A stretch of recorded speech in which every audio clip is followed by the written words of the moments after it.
dispongo mi corazón, mi mente y mi cuerpo para recibir con alegría tu bendita palabra. Oro para que la semilla que va a caer en mi corazón caiga en buena tierra, germine, crezca y dé fruto abundante para honra, honor y gloria de tu precioso nombre. Gracias, Dios mío. Oro en el nombre de Jesús y decimos todos.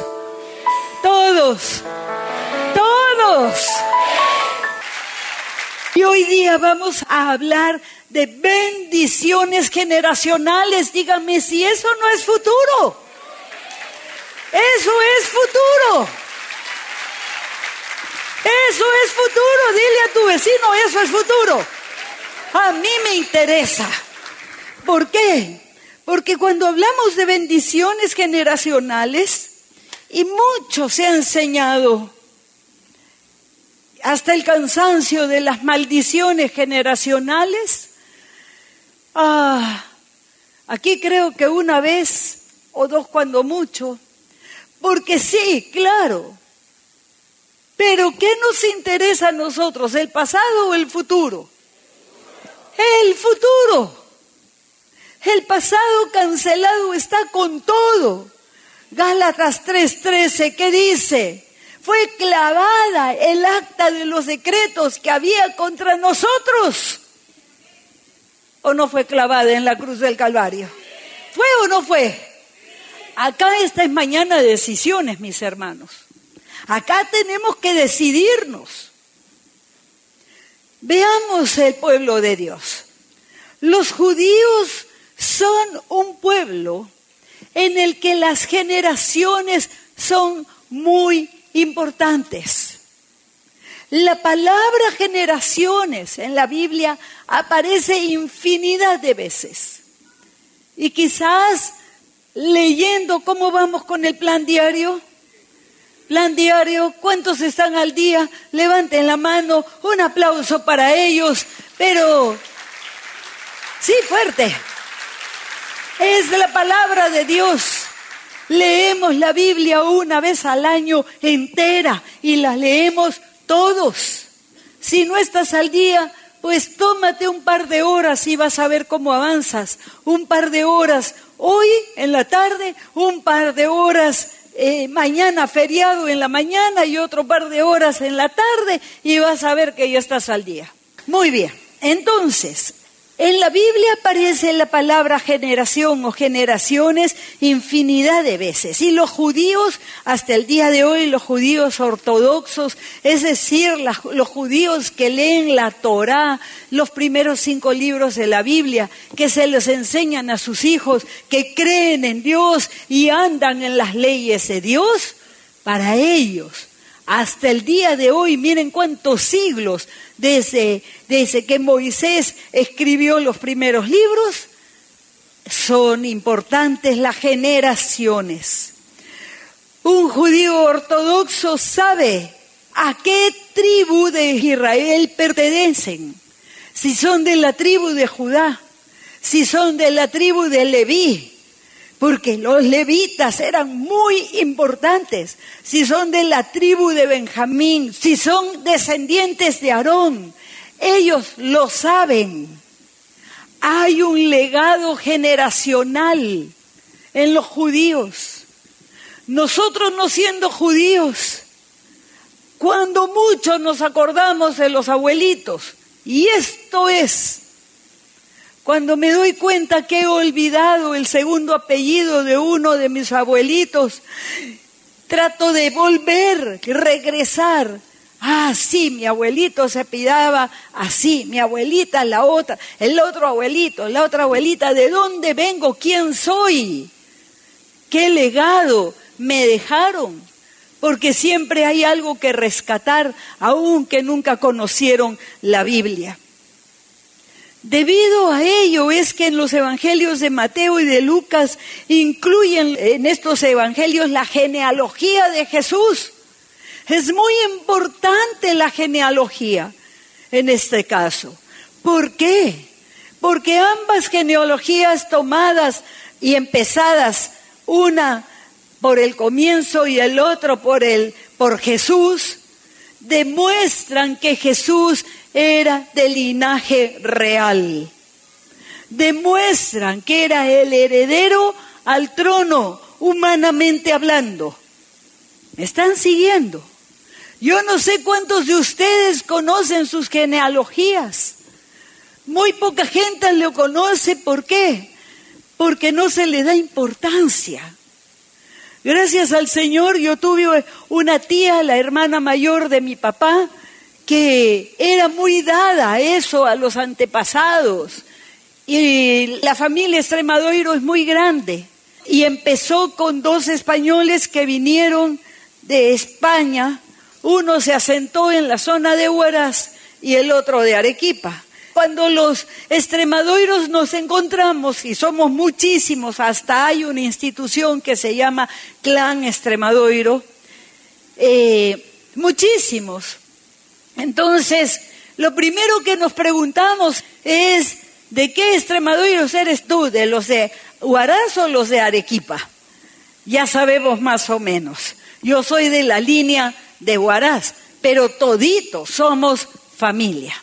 Todos somos familia, los Extremadoiro. Y hay un árbol genealógico y toda la historia, ¿no? Entonces, es hermoso. Pero de la parte de España, nada o muy poquito sabemos, nada más, ¿no? Entonces, es bueno saber. ¿Para qué?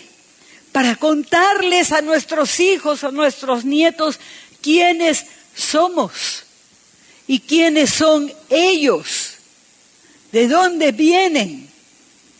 Es bueno. El Señor Jesús sabía que el trono de Israel era suyo.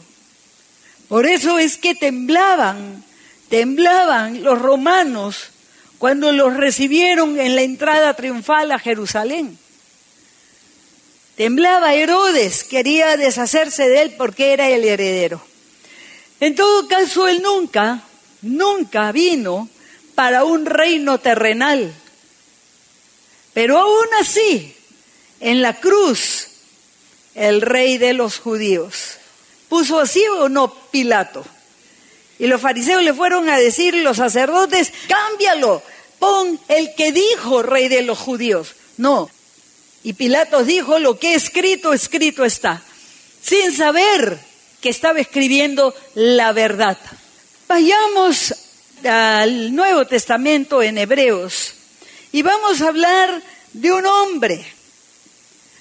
Pero antes quiero decir, los planes nuestros son para nuestra persona. Todo lo queremos aquí, ahora y en esta vida. Si Dios se demora o no nos lo da en esta vida, entonces, ay Señor, ya entonces ¿para qué leo la Biblia? ¿Para qué congrego? Me enfrío, me distancio, sigo diciendo que soy cristiano, pero termino siendo un cristianismo ateo. No existe. O uno es cristiano o es ateo. Entonces se convierte en un ateo cristiano nominal. Cristiano solo de nombre. Y aquí no estamos para llamarnos cristianos, sino para vivir como cristianos. Porque si no, ¿para qué nos llamamos cristianos? Mejor no decimos nada, ya no sé lo que soy al final de todo esto. Porque oro y Dios no me lo da. Aquí vamos a aprender, vamos a madurar. Digan conmigo, madurar. Bien, veamos la historia de Abraham. Hebreos 11:8. Dice así. Por la fe, Abraham, siendo llamado, paréntesis, por Dios, obedeció para salir al lugar que había de recibir como herencia. Y salió sin saber a dónde iba. ¿Quién va a recibir una herencia que no tiene la certeza, no tiene la seguridad? Señor, usted tiene una herencia.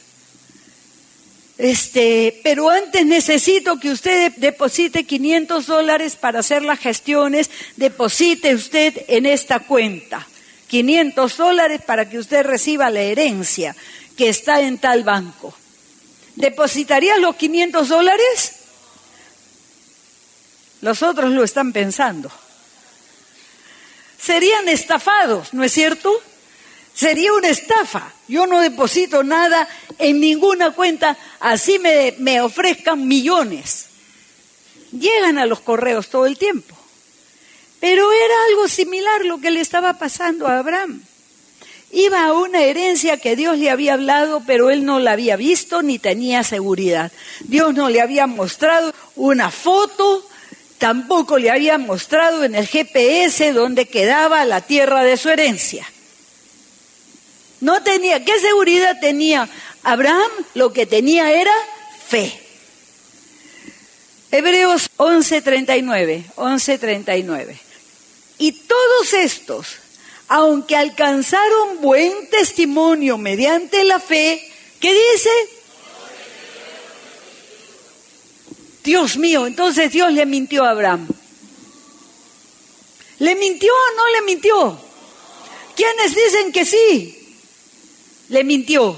Levanten la mano. Por temor de Dios, aunque lo crean, no lo van a hacer, no van a levantar la mano. ¿Y quiénes creen que Dios sí le dio la herencia? Sí se la dio generaciones después. Aleluya. Es que yo quiero ahora. La Biblia dice después. Ahora. Después. Ahora. Después. Entonces ya me confundí. ¿Y ahora? Entonces, ¿para qué me sirve la fe ahora? La sanidad la recibes ahora. Tu vida la puedes vivir en paz ahora. Ahora puedes recibir mucha bendición de Dios y mucha prosperidad en tu espíritu, en tu alma, en tu cuerpo. Eso es para ahora. Pero hay cosas que no las recibiremos nosotros, sino nuestros herederos. Ay, entonces, ¿para qué estoy acá? Permiso, yo me voy. Yo la quiero aquí, ahora. Hay muchas cosas que yo no voy a recibir ahora, pero será recibido por causa de mi fe, por mis hijos, por mis nietos, bisnietos o tatarasnietos, y seguimos. Israel sigue recibiendo bendición por el pacto de Dios con Abraham. Hasta el día de hoy, Israel es protegido y bendecido por Dios, por el pacto con Abraham, miles de años después. Siglos después, siglos y varios miles de años. Tuvieron buen testimonio, pero no recibieron lo prometido. Para pensarlo, ¿no? Pero Dios no miente, 1000 veces no miente. Los planes y propósitos de Dios son más grandes que nosotros mismos. Que nuestra vida es como hierba de mañana, flor de mañana, esas flores silvestres, que está linda la flor y para la noche se murió. Así es nuestra vida. Los planes de Dios son más grandes que nosotros y que toda nuestra vida junta. A mí me alegra. Dios está yendo mucho más allá. Israel no se formó al día siguiente de que Dios se lo prometiera a Abraham. Isaac no nació a los 9 meses que Dios lo llamó padre de multitudes. Fue a los 25 años que nació Isaac. Se necesitaba fe para vivir esos 25 años. Aunque Abraham fue débil y cedió al plan B de su esposa, cuidado con los planes B. Quedémonos con el plan A, que es el plan de Dios. Porque a veces, no llega la promesa, te doy mi esclava, tremendo problema, hasta el día de hoy. Una sola vida no alcanza. Una sola vida del ser humano no alcanza para todo lo que Dios quiere hacer en nuestras familias. Mi vida no va a alcanzar para todo lo que Dios quiere hacer en mi familia, en mis generaciones. Mi vida no alcanza. Entonces tendrá que sumarse una generación y la otra. La tierra prometida no fue entregada a él físicamente. Fue entregada generaciones después. Dios es fiel a sus promesas. Dilo conmigo, Dios es fiel con sus promesas. Él lo habló y lo hará. ¿Cuándo? No sé, pero Él lo hará. Necesitamos entender que los judíos forman a sus hijos no como nosotros, sino los forman con la visión bíblica, con la cosmovisión bíblica. Ellos forman para generaciones. Están viendo a su hijo, pero en sus lomos, como dice la Biblia, están viendo a sus nietos, bisnietos, tataranietos, etcétera. En cambio, nuestra visión es muy corta. Para nuestra vida, aquí, máximo nuestros hijos.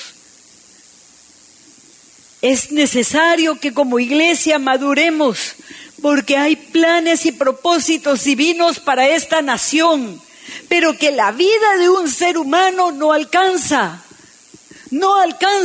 para llevar a cabo los propósitos de Dios para el Perú. Se necesitan 1, 2, 3 generaciones, no sé cuántas, pero generaciones de verdaderos cristianos, no de nombre. Niños formados en la palabra de Dios, en la cosmovisión de la palabra de Dios. Niños formados con otra mentalidad, porque si son criados con la misma mentalidad que fuimos criados nosotros, no habrá cambios en la nación. No habrá cambios en tu familia. Tenemos que ampliar nuestra visión. Pensemos un poquito. Cuando Dios les mandó que no debían casarse, dar a sus hijos a gente que no fuera judíos, que no fueran de Israel. ¿Por qué? Porque Dios estaba pensando en los hijos. Y todo el tiempo les dice, enseñen a sus hijos, celebren la Pascua todos los años, enséñenle por qué se celebra, enséñenles por qué es la fiesta de los tabernáculos, enseñen hasta el cansancio. ¿Y qué es lo que hacemos? Los mandamos a un colegio para que cualquiera les enseñe y los críe una empleada doméstica. ¿Qué va a pasar con esos niños? ¿Qué va a pasar con tus nietos? ¿Qué le van a enseñar?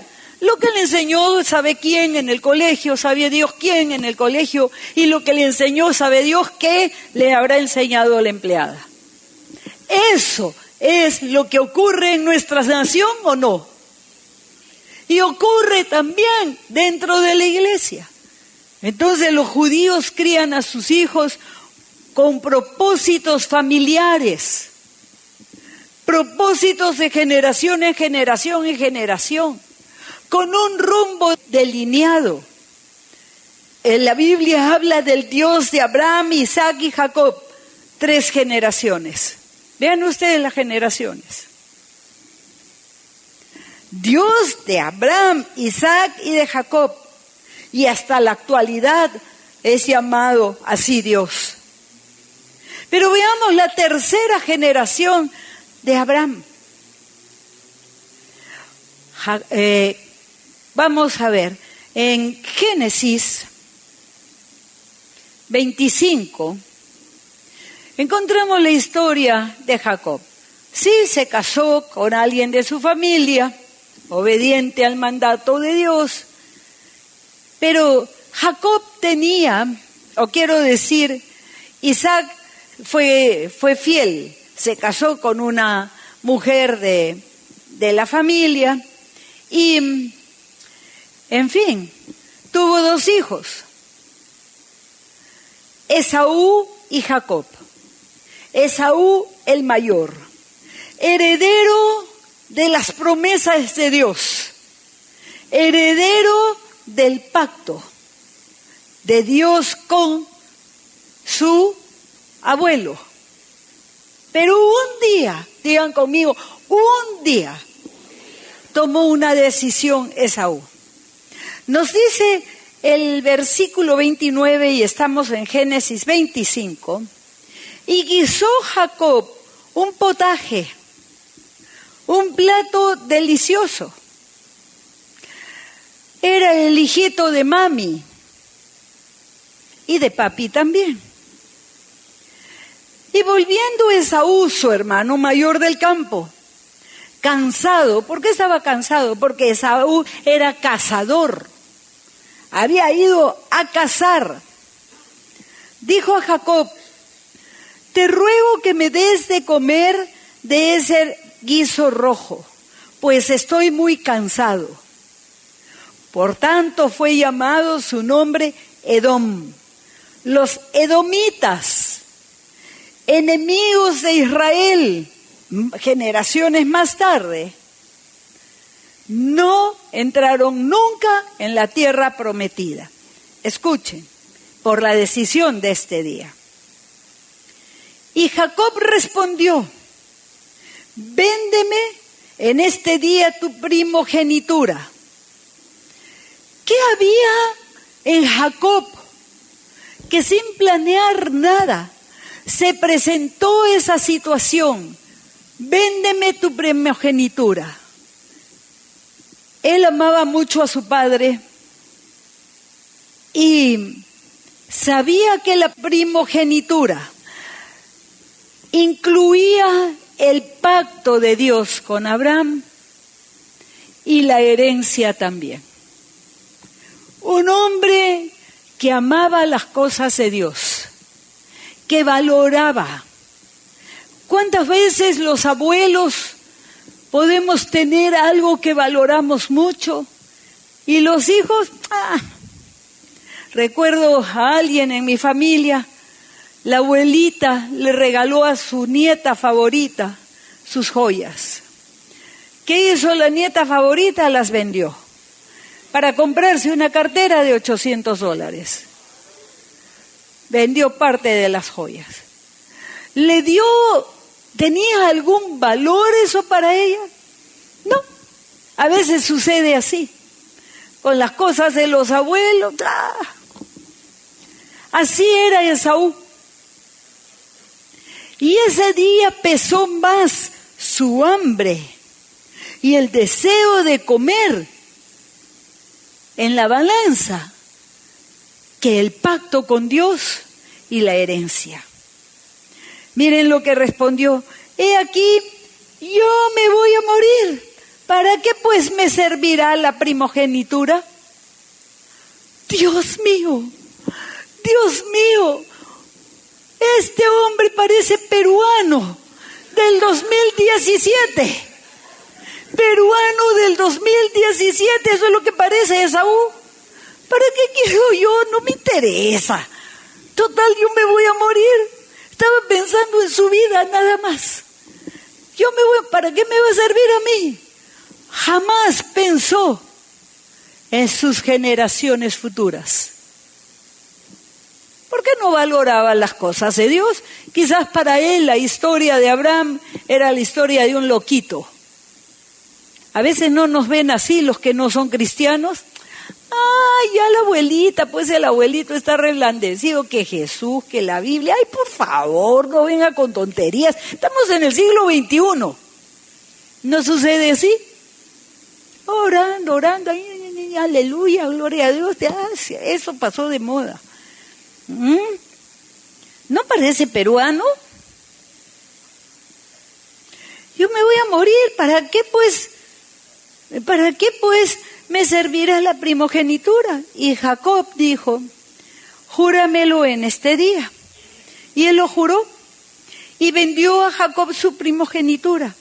Entonces Jacob dio pan y del guisado de las lentejas, y él lo comió y bebió y se levantó y se fue. Así menospreció su primogenitura.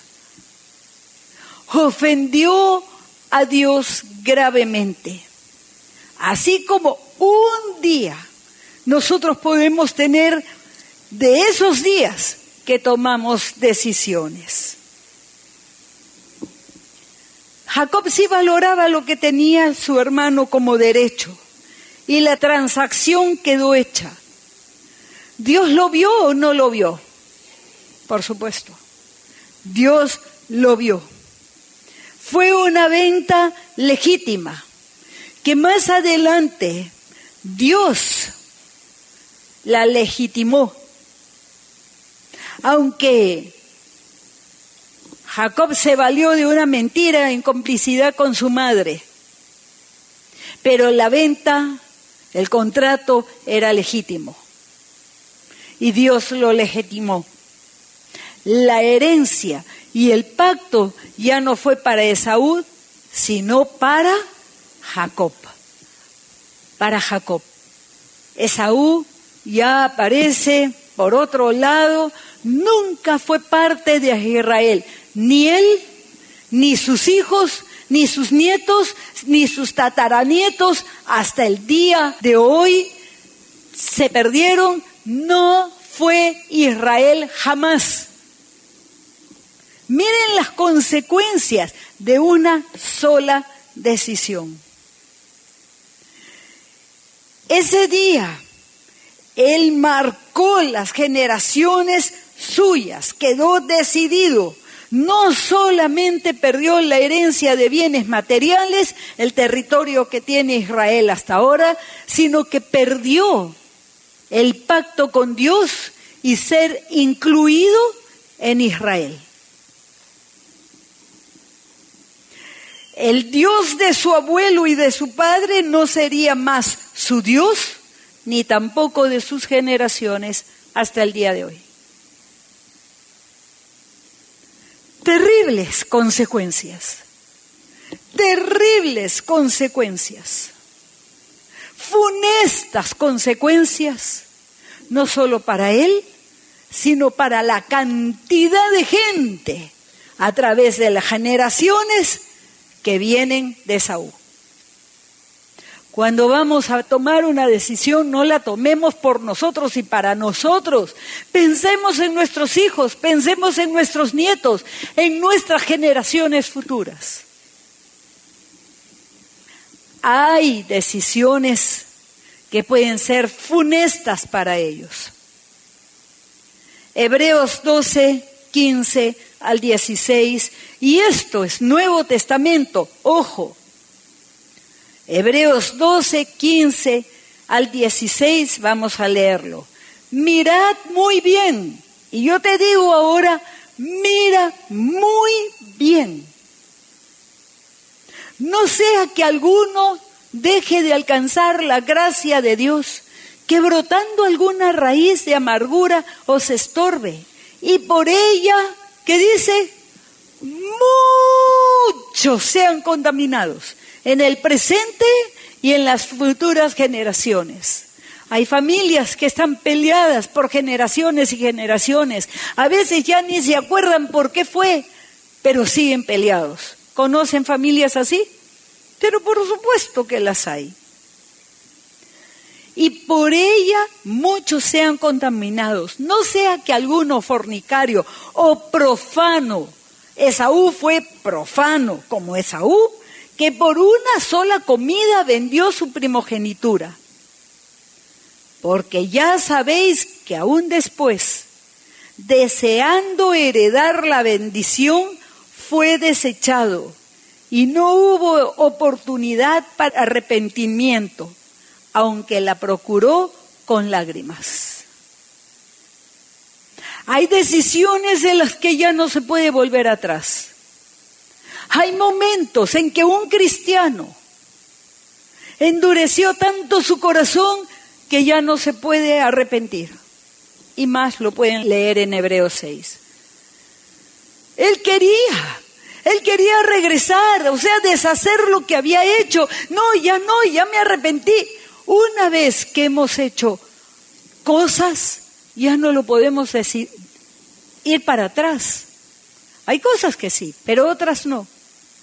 Queda marcado, queda hecho y ya está. Por una sola decisión.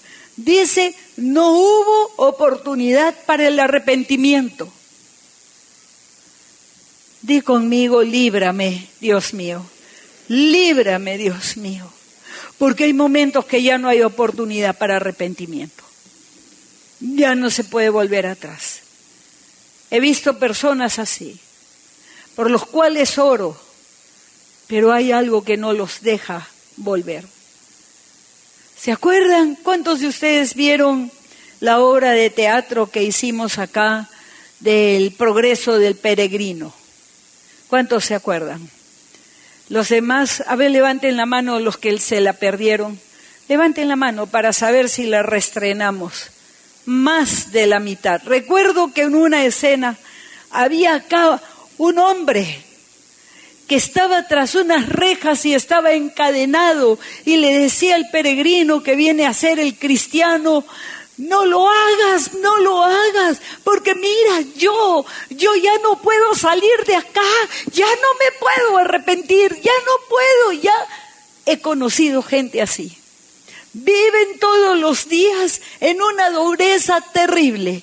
Pueden llamarse a sí mismos cristianos, pueden congregar, pero siguen viviendo en pecado, en dureza de corazón y desobediencia y falta de temor de Dios. Ya no hay lugar para el arrepentimiento. Por una sola decisión de Esaú, él y todas sus generaciones perdieron las bendiciones que Dios les había dado. Era de él, Dios se lo había dado a él, pero él lo menospreció, lo despreció. Jacob lo pagó muy caro también, porque él mintió. Él heredó todo, pero tuvo que huir de su hermano y no volvió a ver más a su amada madre. Cuando él regresó, su madre había muerto. Sufrió por las mentiras y abuso laboral de su tío por años y años y años. Pero Dios validó el trato de la venta de la primogenitura en contra de su hermano. ¿Me están entendiendo? Hubo consecuencias, sí, en su vida. Abraham, mentiroso. Isaac, mentiroso. Jacob, mentiroso. Los pecados también van generación y generación, una tras la otra. Mientras Jacob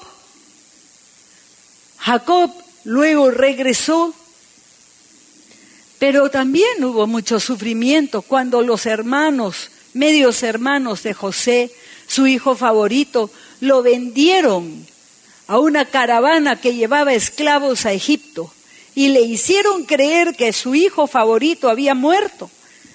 ¿Cómo habrá llorado Jacob? A gritos. La pena y la tristeza no pasó por años. José terminó la 4ª generación en Egipto. ¿Cuánto sufrimiento en Jacob a causa de su pecado, de sus mentiras? No hay forma de que pequemos y nos salgamos bien librados, como que nada hubiéramos hecho en absoluto. El pecado trae consigo lágrimas, muerte y destrucción. Dilo conmigo: lágrimas, muerte y destrucción. otra vez lágrimas, muerte y destrucción. Nosotros decidimos. No solo esas lágrimas, muerte y destrucción para la persona que pecó, sino para sus hijos, sus nietos, todos los cercanos, aún en la iglesia, con el pecado de uno sufrimos y lloramos todos. ¿No es así? Antes de tomar decisiones, no pensemos en el instante, en el momento que vivimos. No nos dejemos engañar. Tomemos decisiones por los que nos aman y están alrededor nuestro, por aquellos que van a llorar. Es que no se van a enterar. Mentira. Todo sale a la luz. No es rara la historia, por ejemplo, del hombre que heredó una fortuna y la despilfarró en amigos, mujeres y fiestas. Sus hijos serán pobres y les costará mucho salir de esa condición. ¿Es así o no? ¿Pero qué culpa tengo? Si fue mi papá o fue mi abuelo el que despilfarró, no tienes culpa, pero eres víctima por la necedad de tu abuelo. ¿Me estoy explicando? Hay consecuencias. Padres, no empobrezcan a sus hijos. Si tú eres padre de familia, y voy a decir algo que va a chocar, pero que es muy común en el Perú, pero tengo que decirlo. Padres, no hagan que sus hijos paguen para comprarles un departamento a ustedes. Ustedes esfuércense y ustedes cómprense su departamento. No hagan que sus hijos les paguen los estudios a sus hermanos. No le corresponde al hermano pagarle los estudios a sus hermanos. Le corresponde a usted, a ustedes dos, al papá y la mamá. Trabajen, trabajen. Yo trabajo hasta ahora y nos dice la Biblia, Jesús dijo, mi Padre trabaja hasta ahora. Trabajen, trabajen. No empobrezcan a la siguiente generación.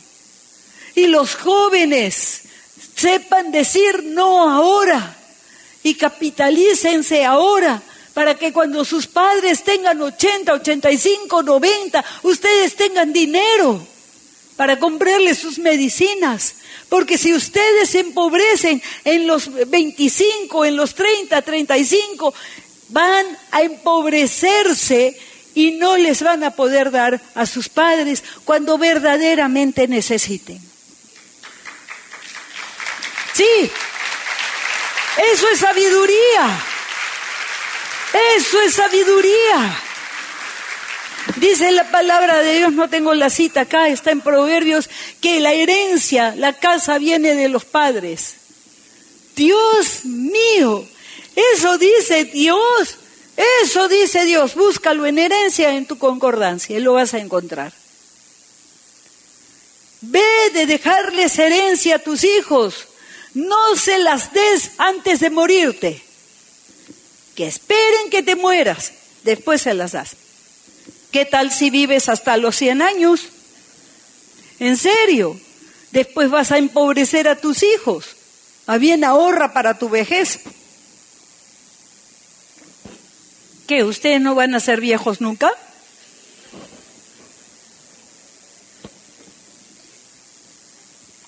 Por eso los judíos son tan admirados. Dicen, ¿cómo no hay judío pobre? Es que conocen los primeros 5 libros de la Biblia y lo viven. Lo viven, no despilfarran. ¿Tienes dinero? Ahórralo.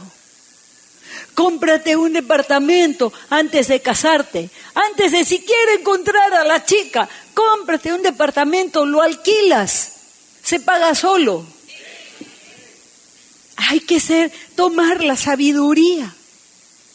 Pero el pecado siempre afecta a los que te rodean y a las generaciones futuras.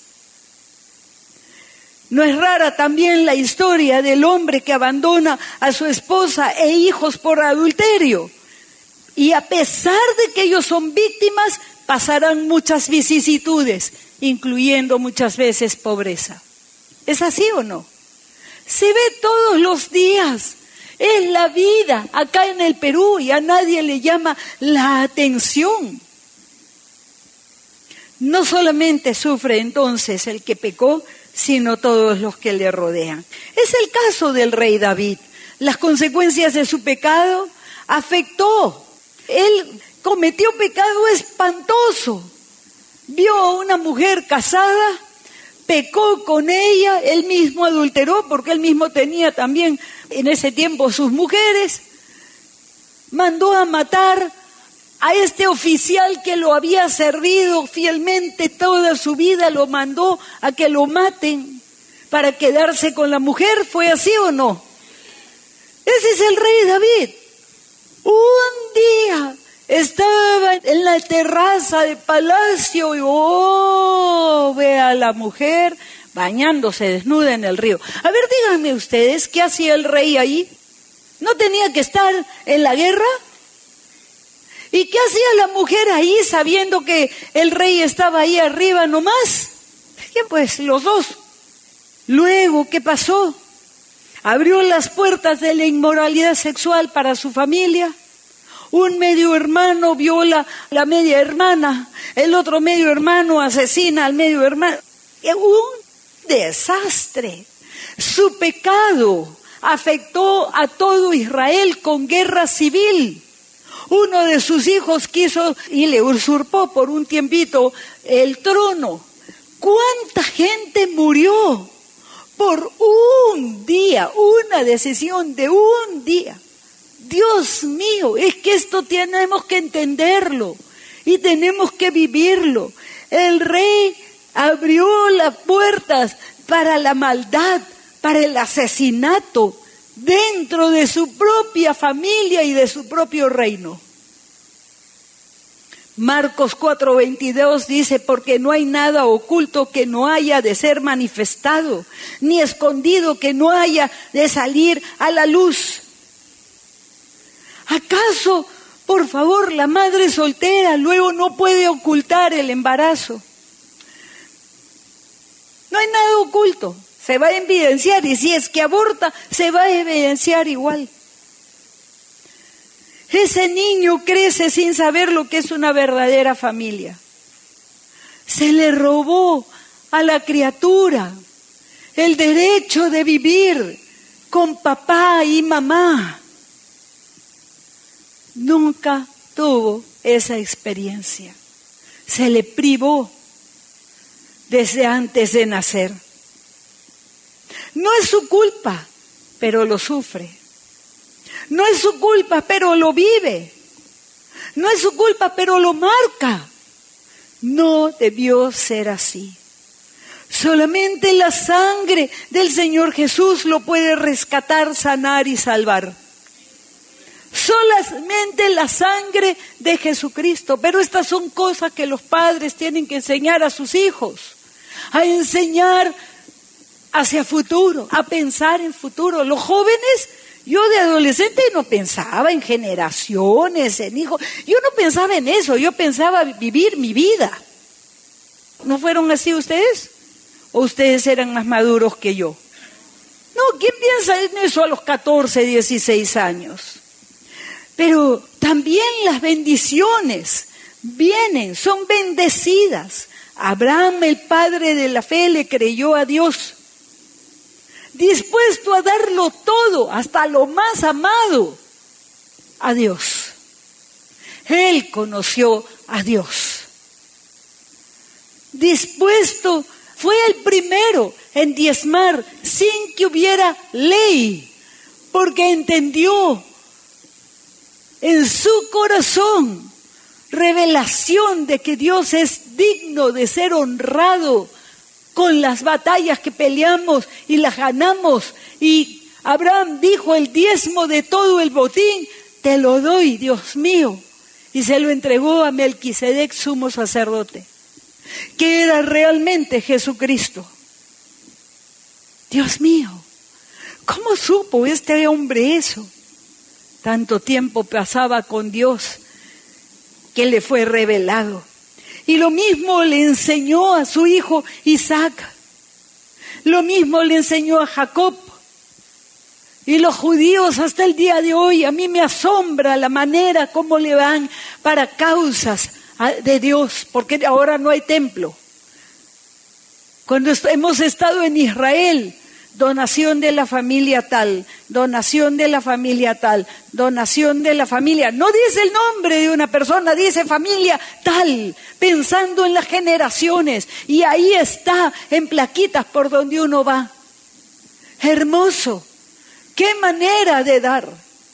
Están listos para la reedificación del tercer templo. Y tienen un candelabro más grande que yo, de oro sólido y puro, listo para ponerlo en el lugar santo. Sí, ¡wow! Así piensan ellos. ¿Por qué han dado tanto dinero? Es que claro, ellos tienen un montón de dinero. Es que no, lo que tenemos es lo que tenemos, sea mucho, sea poco. La viuda dio todo lo que tenía para comer. Se lo dio, y el Señor Jesús dijo, qué barbaridad, ¿cómo es posible que esta viuda esté dando? No dijo eso, la elogió delante de todos, se les dijo, ¿saben qué? Esta viuda, aunque ha dado una moneda, lo ha dado todo lo que tenía. Se lo dio a Dios. Dios mío. A veces leemos la Biblia y como que no llega a entrar. Abraham, Isaac y Jacob dejaron legado a sus generaciones, legado que permanece hasta el día de hoy. ¿Qué quieres dejarle tú a tu familia, a tus generaciones? ¿Qué quieres hacer tú? José decidió ser fiel a Dios, aunque fue víctima del odio y la envidia de sus hermanos. Decidió perdonarlos. De verdad que la primera vez que yo leí esta historia en la Biblia, yo me devoraba la historia, quería saber qué más pasó. Y llego a que José los perdona y yo dije, no puede ser. Solté la Biblia para pensar, pero es que no puede ser después de todo lo que le hicieron. Ya no volvió a ver Dios mío, a su papá. Su mamá ya había muerto, uy, Dios mío, pobre José. Y yo me ponía en su caso y decía, esto no puede ser. Después uno lo aprende. ¿Qué le dijo él a sus hermanos cuando sus hermanos estaban muertos de hambre, que vinieron desde la tierra que Dios les había dado, porque había sequía, asustados? Y cuando este hombre, que era el segundo más poderoso en el reino de Egipto, el segundo hombre más poderoso, se da a conocer y les dice, yo soy José, su hermano, que ustedes me vendieron como esclavo. ¿Qué habrán sentido? Se tiraron al suelo, no sabían qué hacer. Sus vidas estaban en las manos de José. Y yo recién convertida pensaba, yo los mandaba a matar a todos. En serio, mente no renovada, inmadura totalmente. Les dice, ahora pues, no os entristezcáis, ni os pese el haberme vendido acá, porque para preservación de vida me envió Dios delante de vosotros. Dios le había mostrado que realmente Dios lo envió, que fue esclavo, estuvo preso, su formación para este momento y para salvar a Israel. Sin José no habría Israel el día de hoy. José les dio de comer a ellos, a sus sobrinos, a 70 personas. Él les dio de comer y los sostuvo. Las generaciones. Sostuvo también a sus sobrinos. Cada uno de ellos era un hermano y era la cabeza de cada una de las tribus del futuro Israel. Pero José, sus hijos recibieron doble herencia. doble herencia, 2 tribus de José, 1 tribu de cada uno de los otros hermanos. Tenemos un Dios justo. Nosotros no tenemos que hacernos justicia. Él nos hace justicia. Él nos hace justicia. No te defiendas. No ataques a otros. No hables mal de otros. No. Dios te defenderá si es que es justo. Sin las decisiones de Abraham, Isaac, Jacob y José, no habría Israel el día de hoy. No pensemos solo en el momento en que vivimos. No pensemos solo en el hoy, porque hay un futuro en tu vida y en la vida de los tuyos. Veamos algunos que sin tener hijos fueron de gran bendición, no solamente para Israel, sino para todos nosotros, porque leemos su historia, su historia. Pensemos en Lot, que recibió tanta bendición de su tío Abraham. Era su tío, pero Lot fue bendecido. Esther, que fue bendecida por su tío Mardoqueo. Timoteo, por su abuela y su madre. En la familia siempre hay alguien, sobre todo los jóvenes, a los cuales, si es que no tenemos hijos, podemos bendecir de muchas maneras, de muchas formas. ¿Es así? ¿O no? Sí. Hay mucho para pensar aquí. Sé que cada uno está pensando en su familia, en las cosas que han hecho, las cosas que no han hecho. Porque la palabra de Dios nos lleva a meditar, a pensar, a reflexionar. Hice mal aquí, hice mal allá. ¿Cómo puedo hacer? Puedo cambiar. Puedo hacer las cosas diferentes. Pensemos no solamente en ello, sino pensemos también en nuestro Perú y su futuro, y en las futuras generaciones.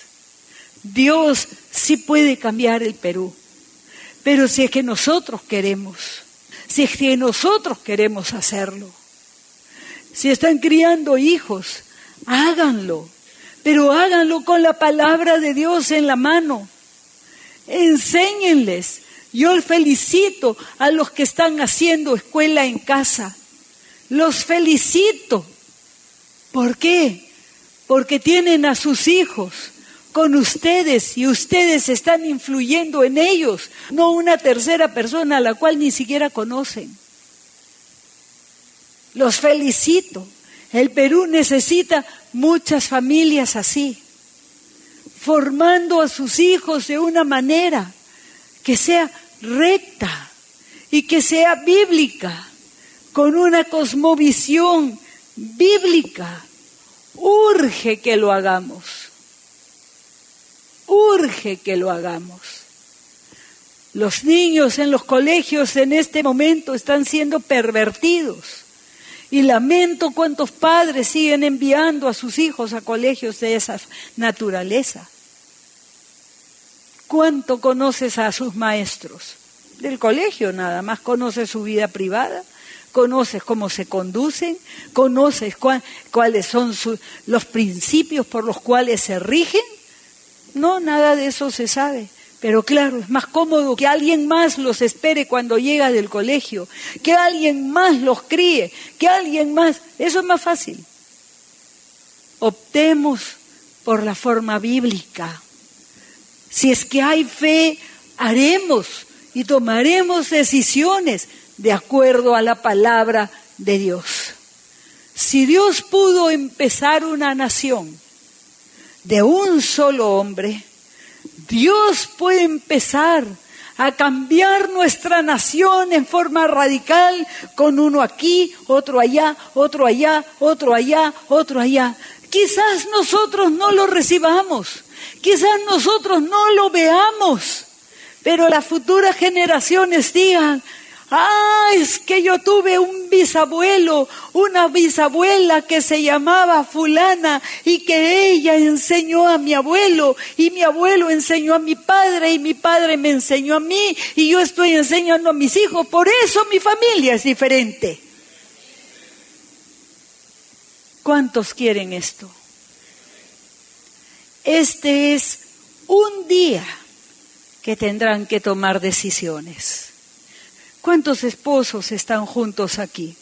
Levanten la mano. Necesitan tiempo los dos, los que están criando solos por diferentes razones. Enciérrate con el Señor. Vuelve a revisar lo dicho. Medita, ora, pídele dirección a Dios. Dios mío, ¿qué hago? Empieza a preocuparte y a ocuparte de tus generaciones. ¿Qué les parece? Pero en este momento quiero darles la oportunidad de orar allí donde están. Si no has perdonado a tus antepasados, a tus padres, a tus abuelos, bisabuelos, perdónalos ahora, porque si no, no podrás ser una generación que deje bendición a tus hijos. Y si les hablaste mal a tus hijos de tus abuelos, de tus padres, ve y recoge esas palabras y desátalos. Desata a tus hijos. Oremos. Gracias, Dios mío. Gracias, oh Dios. Eres bueno en gran manera. Oro, mi Señor, para que seamos como Abraham. Seamos como Isaac, Jacob, José, que supieron dar, mi Señor, buen ejemplo, testimonio, abundancia de enseñanzas de vida para sus generaciones. Dios mío, hemos vivido pensando solamente en nosotros y aún siendo cristianos y conociendo tu palabra. Te pedimos perdón, mi Señor. Perdón. Queremos crecer, madurar, mi Señor, porque el inmaduro piensa en sí mismo. Nosotros queremos pensar en nuestras generaciones futuras, dejarles un legado que perdure a través de las generaciones. Señor, y oramos por nuestro Perú, que nuestras familias sean recordadas en el Perú, porque de ellas salieron hombres y mujeres que empezaron a hacer cambios radicales en la nación, con sus vidas y también, mi Señor, con sus decisiones. No estamos criando solo por criar como fuimos criados nosotros. Abraham salió de su tierra y no volvió más, mi Señor, no regresó más. Mas nosotros hemos salido de nuestra antigua manera de vivir, pero aún mantenemos formas, mantenemos ideas y aún seguimos criando como nos criaron a nosotros, como si no te hubiéramos conocido. Dios mío, ayúdanos. Queremos vivir como vivió Abraham, mi Señor, en forma radical, obediente a ti. Se acomodó él a ti y no esperó que tú te acomodaras a él. Tampoco esperó que le fueran las cosas muy cómodas para obedecerte. Aun cuando le pediste que le diera a su único hijo lo más amado que él tenía, estuvo dispuesto a dártelo. ¿Cómo no cambiar nosotros nuestras formas, nuestras maneras, aún nuestros planes, oh Dios, para obedecerte a ti? En el nombre de Jesucristo, mi Señor, no tardemos en obedecerte. No digamos después, el próximo año, mañana. Abraham no esperó nada. Salió de su tierra, dejando todo lo que tenía, los seres más amados y aún herencia en su tierra. Todo le dejó y salió sin nada y no le importó. Ayúdanos a vivir en fe y por la fe tomar decisiones. En el nombre de Jesucristo, mi Señor. Gracias, Dios mío. Amén.